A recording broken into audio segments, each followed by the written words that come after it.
friends, welcome back or welcome if you're new here. My name is Stacy and I am the Chapter Conundrum. And in today's video, I want to do a mid-year series check-in with you guys. So one of my biggest goals of the year, like basically every year, is to get through some series, finish those babies out, don't let them hang around too long, and reduce the number of series I'm currently working on. And today we're going to actually go through all of the series that I have actually made some kind of progress in 2025.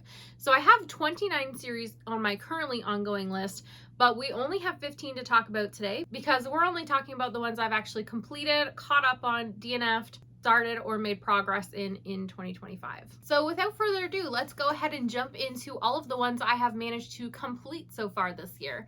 And the first of those is the Crimson Moth duology. So this is a romantasy series that follows Rune, who's nicknamed the Crimson Moth, and she's essentially a vigilante witch who helps try and get other witches out of captivity.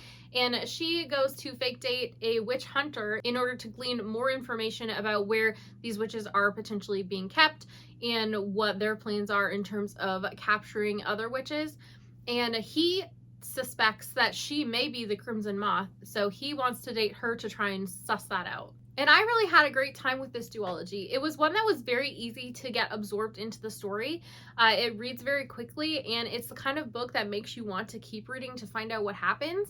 It had been kind of a hot minute since I had kind of been that immersed in a young adult series, so it was great to experience that with this one, and I would definitely recommend it. I preferred the first book slightly more than the second book. I did feel the second book kind of veered a little bit more into YA in certain areas, but overall, still really happy with the series.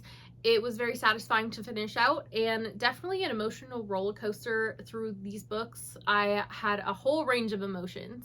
The second series I managed to finish out is Freak the Mighty, and this is a middle grade series that I read the first book in back when I was in, I think, 6th grade, and I really loved the first book. And there's also a movie adaptation that's older that Sharon Stone is in that I enjoyed back in the day.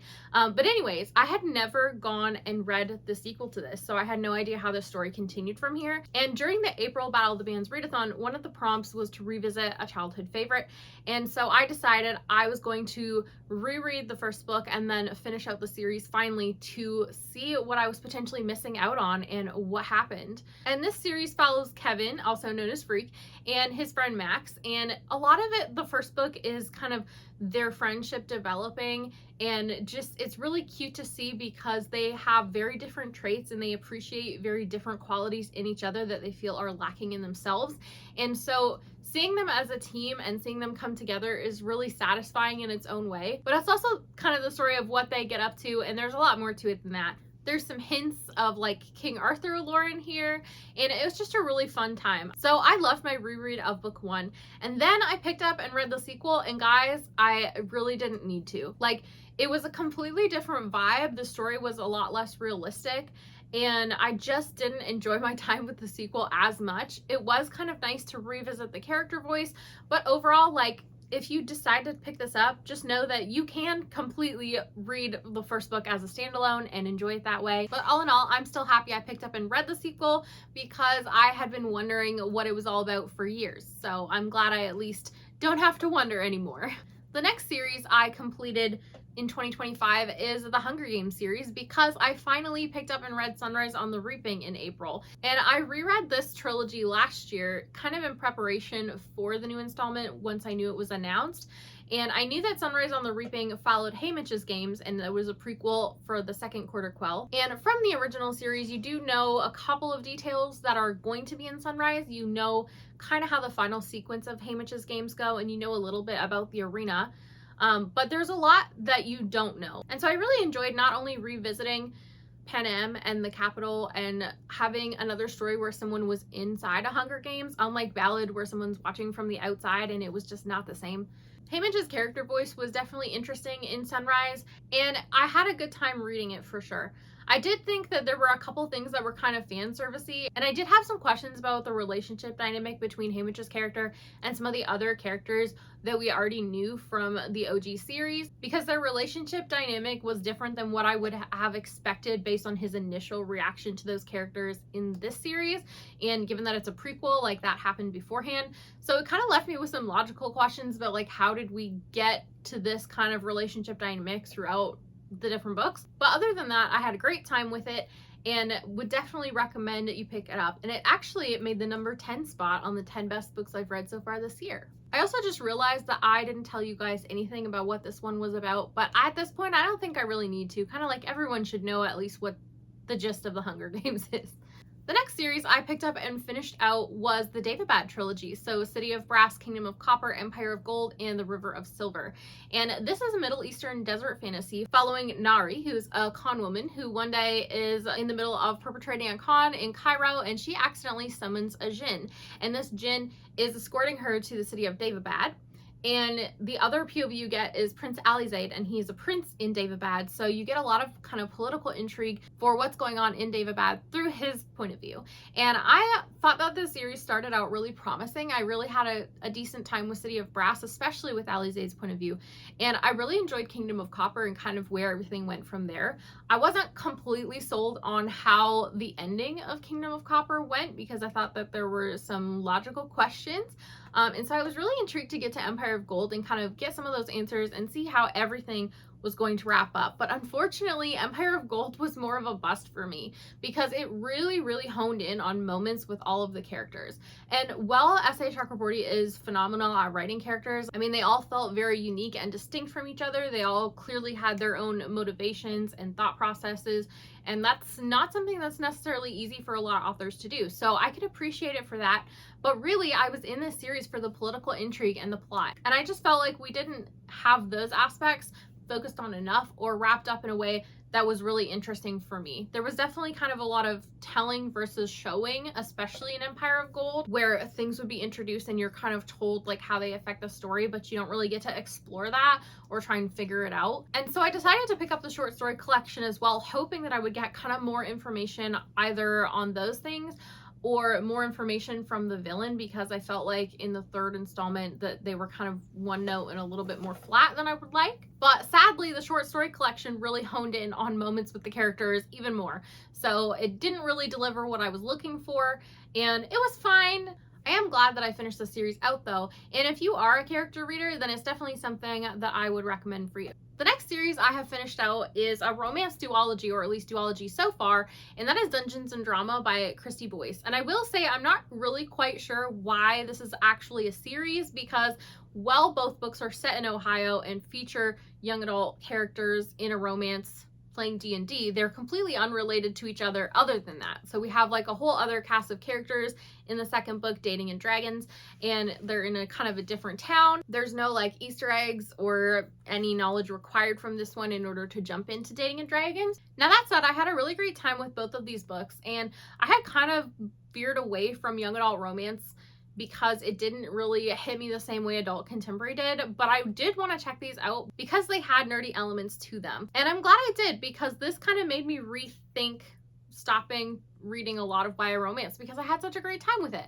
And there were kind of elements to each that I liked a little bit more than the other, but overall I had a better time with book one, Dungeons and Drama. If you're somebody who wants kind of a nerdy element to their romance books, I would definitely recommend you try these books out. They're a lot of fun. And the last series that I managed to finish out is the Moon Duology by Waubgeshig Rice. So Moon of the Crested Snow and Moon of the Turning Leaves. And I had a really great time reading Moon of the Turning Leaves. I did not reread Crested Snow before I jumped into this. But essentially, this duology is set in a post-apocalyptic world.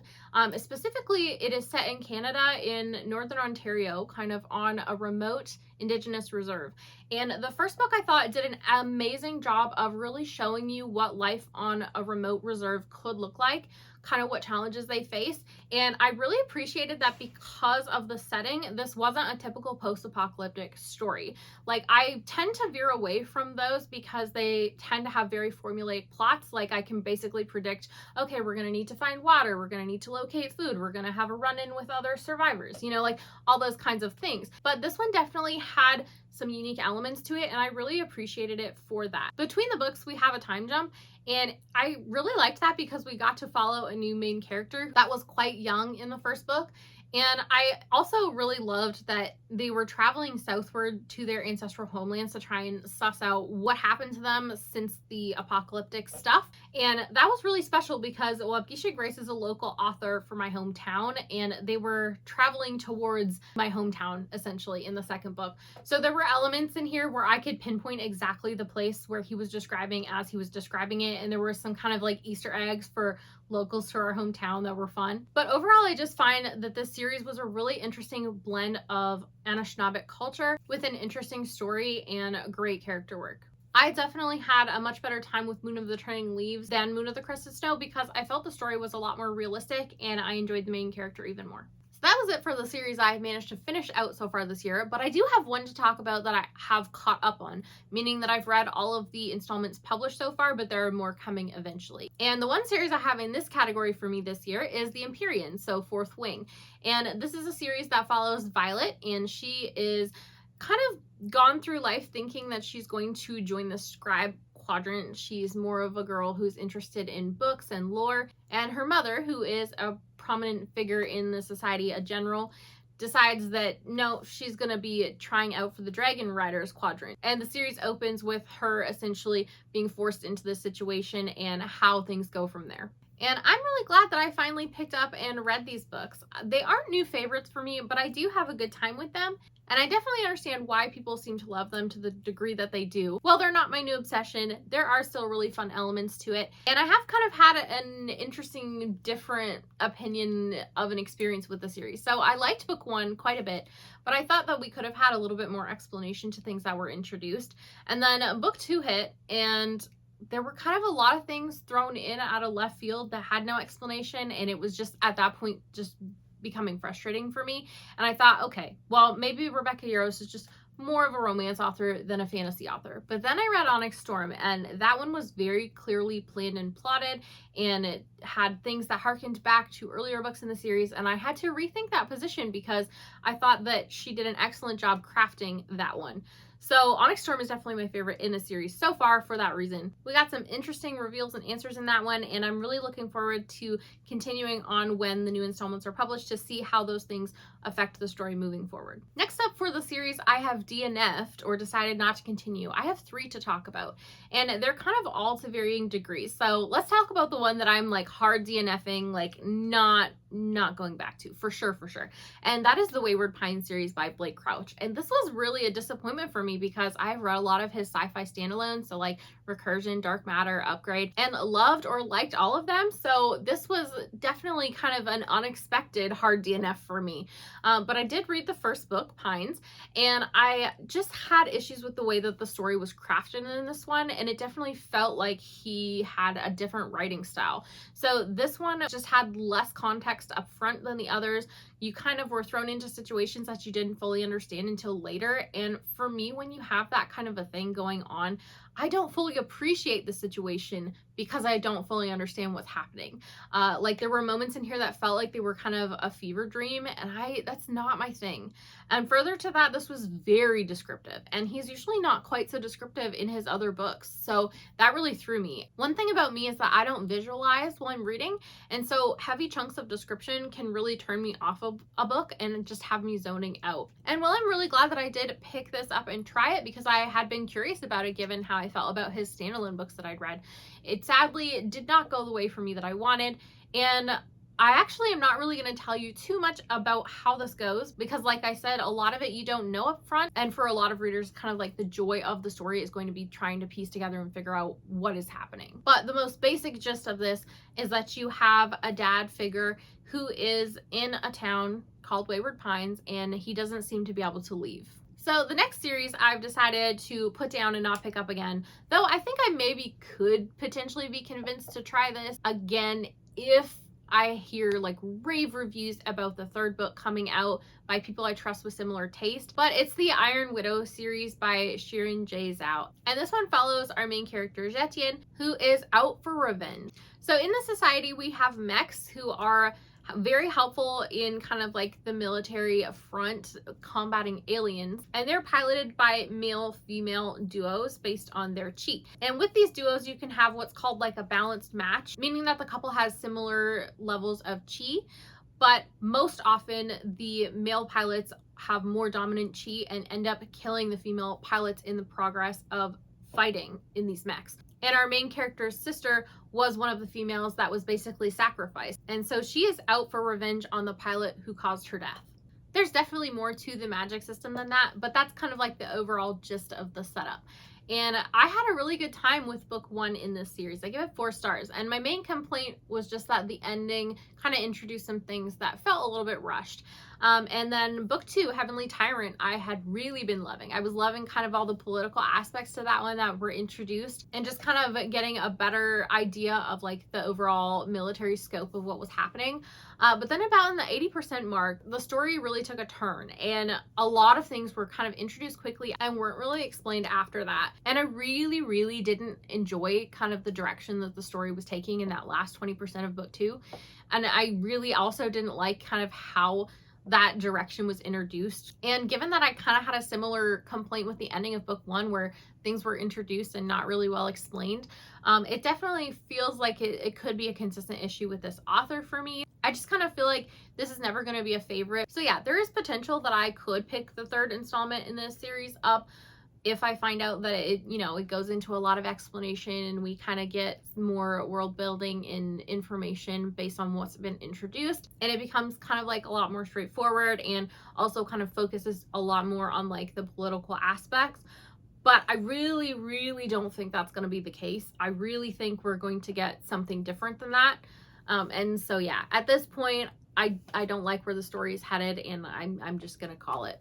Then the last series I have to talk about in my DNF section is more of a soft DNF, and this is something I think I could come back to in the future. And the main reason I'm DNFing it is just that I don't really have the time and energy to dig into an extended universe, especially when I've read a couple books by this author and they had a couple plot elements in those books that felt a little bit repetitive.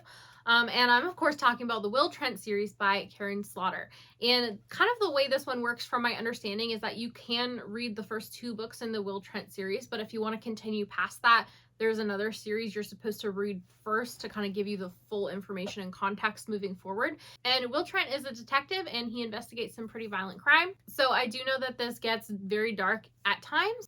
And the first book in the Will Trent series is the one I read, Triptych. And I really did enjoy some of the elements of this one. And I kind of liked the pacing and the reveals we got throughout. But we got to the ending and the action sequence had a lot of things that felt very reminiscent of other action sequence ending plots that I've read in her other books that were standalone. And so while I really enjoyed the reading experience of Triptych, just kind of having that experience with the ending of this one sort of had me like, okay, like I'm kind of unsure at this point how I'll end up feeling, and I don't really have the time and energy to dedicate to an extended universe right now. So I'm gonna put it aside, and maybe I'll come back to it someday when I have a bit more distance from her other books and kind of remember less. And then maybe I'll appreciate sort of like the endings a little bit more. Then the final section in this video is the series I have started and made progress on so far this year. And we only have 5 to talk about here, thankfully. I was kind of concerned that I would have more in the newly started section, but I'm glad that it's kind of just at 5. And the first series that I want to talk about is Dungeon Crawler Carl. So in this one, you follow Carl and his ex-girlfriend's cat, Princess Donut. And essentially in this, he is looking after this cat, and he's got one of the windows in the apartment open, and the cat gets out. So he is out there in the middle of the night, kind of in like his Crocs and boxers, trying to collect this cat. When suddenly all the buildings on Earth collapse, a dungeon opens, and people who were outside at the time and survived have the choice of either entering the dungeon or trying to live on the Earth's surface with nothing left.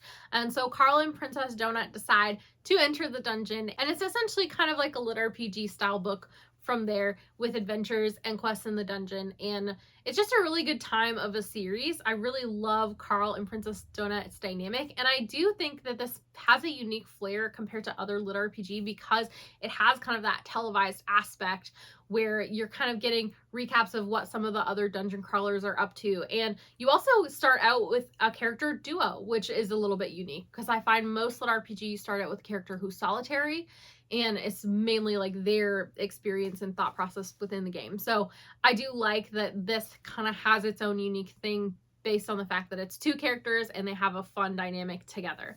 I do think that the humor in this series can be pretty polarizing. I don't think it's going to work for every reader, but I've been enjoying the book so far, and I have read the first 3 installments of it at this point.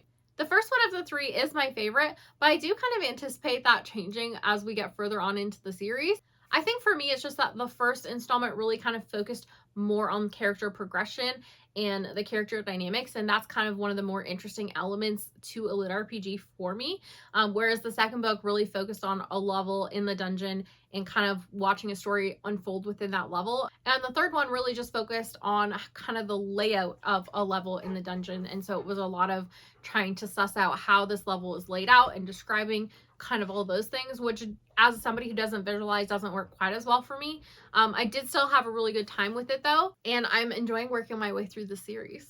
The second series I've started this year so far is Faithful and the Fallen by John Gwynne. And if you've seen my top 10 books of the year so far, you'll know that Malice is my favorite. I really loved the reading experience of this one. And essentially this series is sort of Viking inspired.